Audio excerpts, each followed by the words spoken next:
Un vieil homme ramassait des morceaux d'or sur le sol.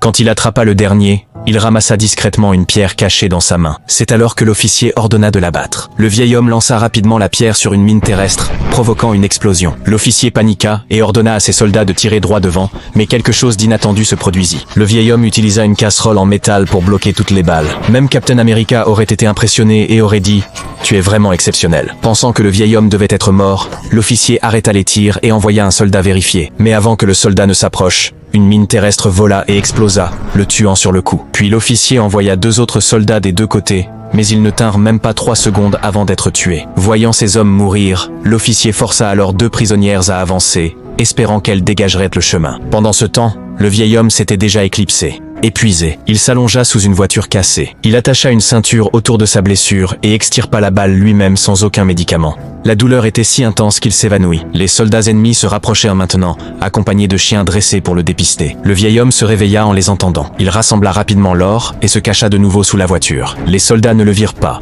mais un des chiens flaira l'odeur de son sang. Le vieil homme rampa sous une jeep ennemie et utilisa un couteau pour percer le réservoir de carburant, s'aspergeant d'essence. Il pensait que cela masquerait son odeur, mais c'était une erreur. Le chien sentit aussi l'essence et aboya. Les soldats arrêtèrent la voiture et commencèrent à fouiller la zone. Voyant une opportunité, le vieil homme courut vers la rivière, mais le chien le repéra de nouveau. Un tireur d'élite lui tira dans la jambe et l'officier cria de le capturer vivant. Le chien le poursuivit, mais le vieil homme alluma calmement une allumette et s'enflamma.